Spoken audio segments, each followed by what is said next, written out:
Hello, everyone. Thank you so much for tuning in and welcome to the 6th episode of Tech Talks, the student-led podcast that gives an inside look into the students, faculty, events, and much, much more involving the Northeast Tech community.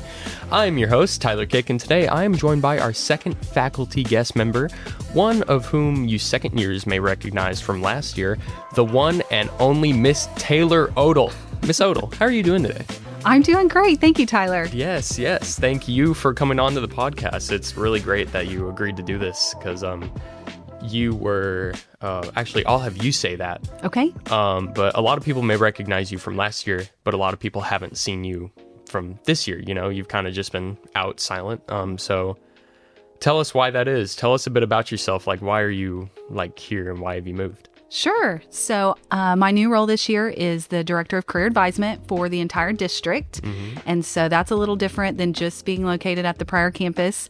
We have 29 schools across our district. And so I have been out and about at those. Wow. Yes. So are you gone most of the time, all the time? Or I would say that I'm gone about 4 out of 5 days of the week. Wow. Yes. And you're going to 29 different schools all across what Northeast Tech offers? Yes. So all of Northeastern Oklahoma, you're just out and about? Pretty much, yep. Wow. What's the farthest school that you've gone to? Oh gosh, the farthest is probably, it took me a bit to get over to, I'm trying to think here. So I stretched all the way from Oologah up to the Quapaw area and then over to Little Kansas, and Cookson Hills is a little small school in that area. Okay. So yeah, there's, all over. I don't think I've ever heard of that school, so it must be kind of far out because I know most of them in the area. So yes. Wow. So for the entire district, is that a big change for you personally? Oh, that's a great question. So, in my former life, whenever I worked at the college, I actually recruited for Rogers State University of all of Northeast Oklahoma, Central Oklahoma, and Southeast Oklahoma.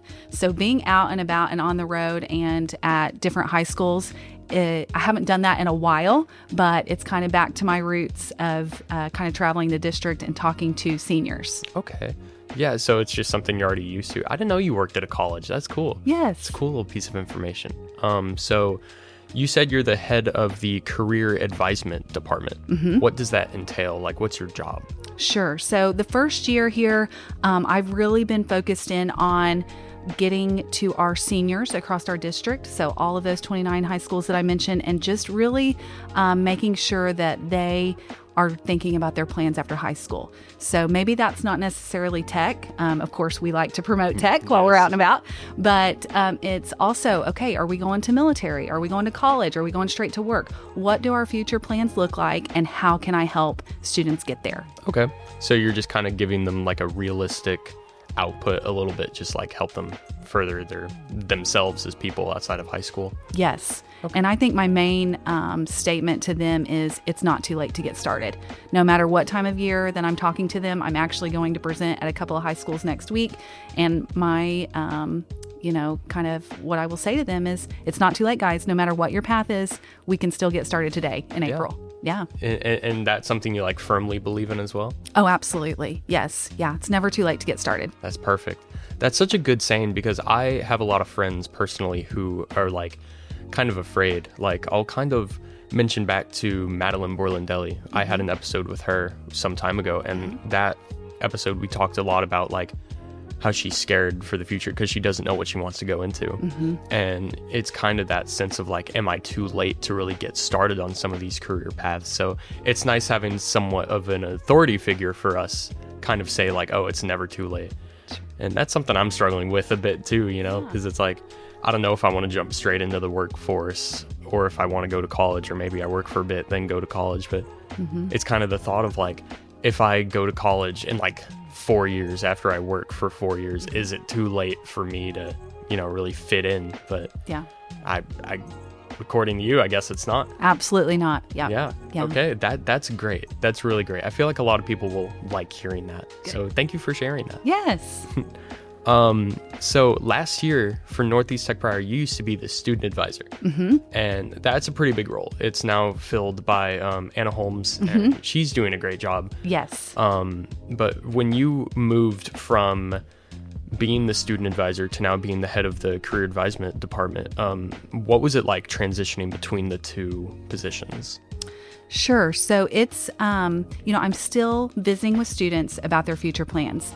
In my former role as student advisor, of course, it was geared towards, okay, get to tech. Let us help you get to tech and maybe use it as a stepping stone. And so I'm still recruiting for tech programs, specifically adult education stuff. And so letting students know about all of our opportunities in adult education, because in high school, they're used to hearing about the full-time programs. And so, hey, did you know that we offer truck driver training? We have vet assistant over at Afton. We have CNA that you can earn in 2 weeks, as little as 2 weeks, rather than a full year of health careers like the high school students do. And so me learning all of the new adult education opportunities, that was probably the biggest transition piece. I was pretty familiar with them before in the student advisor role, but just making sure I know the ins and outs of all of that and really pushing those students to use their 13th year scholarship. And so that's been a really big thing that I've done this year more than other years as student advisor. Yeah, I really like the 13th year scholarship idea, because it's like an award to people almost, and it's so awesome too, because like you normally have to pay for these programs outside of it, but you guys just give it for free. You go all day, you get your education, you graduate, you get out. Like that is such an amazing opportunity I feel like tech provides that a lot of other places don't. So it's really cool that you're advocating for that for people and teaching them about it. Yeah, it's really great. Our administration has done a great job of providing those opportunities for actually seeing the need. They've done a really good job of, okay, we have a need here. We still have students that are not being served. And so let's make sure that they're aware of our opportunities and give them a scholarship to help with that. Yeah. And that's really, really great. And adult education, I feel like a lot of people don't really think about the adult ed things that Northeast Tech provides, because from what I've seen, Northeast Tech is geared a lot towards high school people and sophomore showcase. You got to get in, and that's what every class around here does. But adult education is something I feel like a lot of people don't even know that we offer. Like I didn't know we offered the truck driving whatever certificate and like the CNA in 2 weeks. That's cool. That makes me feel like I want to go out and do that. Yeah. Is there any other cool classes that we provide? Yeah, really, adult ed is kind of our best kept secret, if you will. Everybody knows about the full-time, daytime stuff, but the adult education, it could be hobby classes. It could be classes geared for seniors that need to brush up on some computer skills, and it can be certification classes like the CNA that I mentioned, or phlebotomy. Other cool classes might be, I'm just trying to think off the top of my head. Well, cooking with Chef Danny, that's a big one that everybody loves here at the Pryor campus. Over at Claremore, the HVAC, that has been a really popular program in adult education. Yes, we offer it in the full-time, but we also offer it in adult ed and can get those people, upskilled and ready to go to work. I didn't know that. Are they geared towards beginners or like intermediate people, or like just like any of the classes? So it kind of depends. Most of them, I would say, is for beginners. You do not have to have any skills or any, past experience. But then there are some things that we offer. Welding, for example. We might have a company. In fact, we've done this quite often. We have companies over at Claremore that have needed a specific weld, needed their employees to be able to perform that. And so, yes, they know how to weld. They have their welding certification, but yet they don't have this piece, if you will. And so we bring them to tech.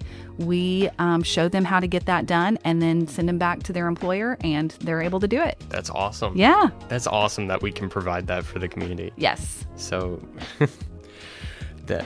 man, I don't really even know how to build off on that. You did such a good job. Well, thank you. Just really saying it. So I'm just going to move on. Okay. I'm just going to move on. What was it hard moving from being a student advisor and working with the students to being in the career advisement program? I think the hardest part would be the connections that I have with the students on campus.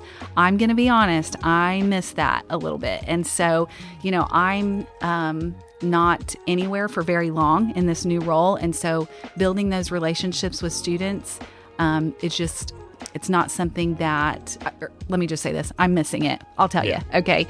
And so, but the thing that I really focus on is I am helping so many kids with their future plans. And honestly, that's really my dream job. I know it kind of sounds corny, but I love helping students with their future plans. And so I really just kind of focus on that. Yes, I miss the piece of those relationships of getting to know those kids, especially our 2-year students. Like, okay, I've actually got to build a relationship with them. I've helped them with their skills competitions or their BPA competitions. I've really gotten to know them. And so that piece, that's been the hardest part. It's just like that whole missing. Yes. Yeah, you were a big help for BPA for us last year. Oh, thank you. Yeah, we had a lot going on with BPA last year. Yes, you did. So it was really cool that you were able to take time out of your day and come and help us, even if that is your dream job. And you mentioned it being corny. I'm just going to say I don't think that's corny at all, because that's exactly what I want to do. Oh, cool. Yeah, I want to be a teacher. Yes. And I want to help students find their passion. That's kind of my specific thing, because tech has done that for me. Oh, I love it. And you have done that for me, and I want to help people see that within themselves as well. That's awesome. So I don't think it's corny at all.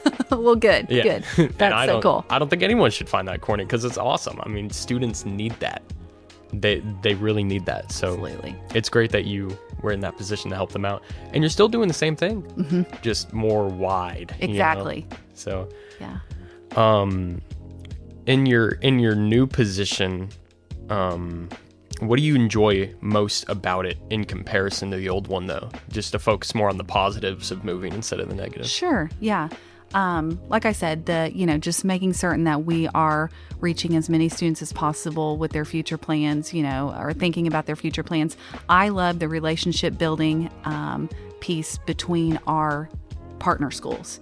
And so, yes, the 12 that Pryor campus serves, the 12 partner schools that we serve, I have definitely, over the last 7 years, really built strong relationships with the counselors, administrators, and even some of their teachers on their campuses. And now moving into 29 schools, just getting to know folks across the district and helping them with whatever it is that my department can help them with has been really great. Yeah, that's awesome. Is there? Sorry, I was just writing down another question. No, you're good. Is there any connection you can reflect on the most, either from your student advisor time or your time now as a career advisement? Yeah. Did you say connection? Yeah, any connection with a student that you remember? Oh. Yes. Oh, gosh. How do I pick one? If you have several, you can say several. Or goodness. So, I'm actually going to go back for this one to, and you'll see the connection here in just a second. But when I was at Oologah, I had a young man that really just wasn't sure what his path was. Tremendous athlete and, kind of ran around in those circles, but college really wasn't going to serve him well. And so he came over to the diesel and heavy equipment program and was able to go through that program, was able to start his own business. He now has all of his own equipment, is doing well, making bank, as I say, and has even came back and subbed for us a time or two. Really? And so that's one that I love that story. And then just... there's been in the counseling role. So when you're the student advisor, you're also the counselor. And so just making those connections with those students about different things, whether they're personal or academic related. I've had lots of success stories over the years. And so just being able to kind of reflect on those and think, oh my gosh, now this student, they started as a health career student, went to Pitt State, earned their RN degree, and now you see them whenever you go to the clinic as an RN. Pretty cool stuff. Yeah. And so, yeah. Have you ran into a lot of your former students in positions like that? Yes. And my kids always say, Mom, everywhere we go. They're like, you know everyone. And I'm like, yes, because these kids come to tech, they get trained and they go to work. So yeah, it's awesome. Yeah, that's great. Just being able to it's awesome that you have moments you can reflect on like that with students. And it's great that you get to see them everywhere. I couldn't only imagine how it feels for you, like seeing someone high up and making bank, as they say. So that is really, really cool. Let's see here. And talking about current students, and even though you're not in that student advisor role anymore, you're still helping out students overall, and that seems to be like your goal.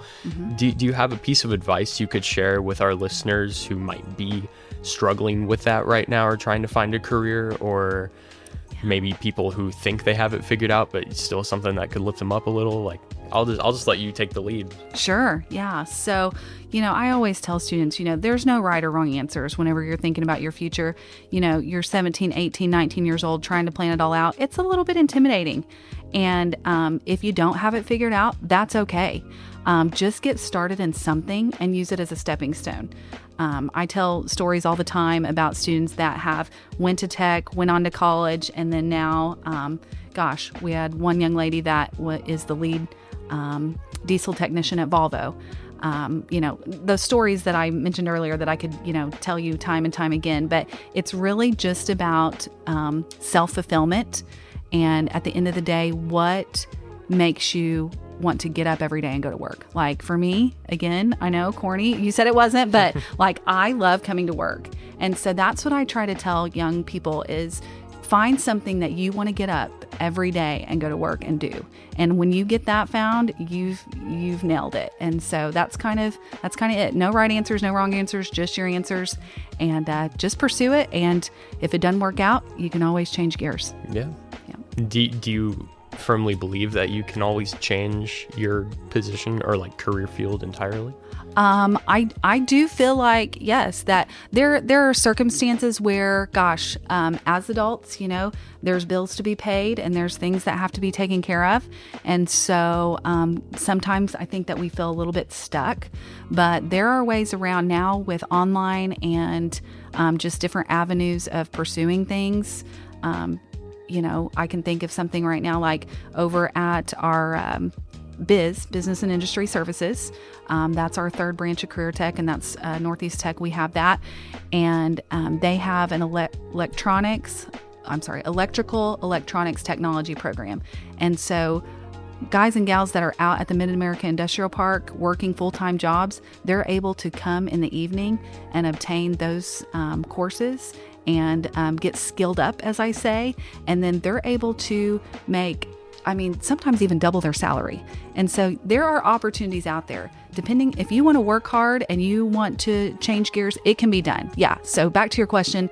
I would say that I firmly believe that can happen. Yeah. And that's really great. And I know a lot of people who are kind of in that position right now, struggling a little bit, where they're like, I really want to do this, but it's just either not paying well or it's just not an opportunity available for me right now. So they're having to go into something that they really don't want to do. And it's great hearing from you. And I'm going to send this episode to a lot of people. That way they can hear it from you, that it is possible. It might take some work.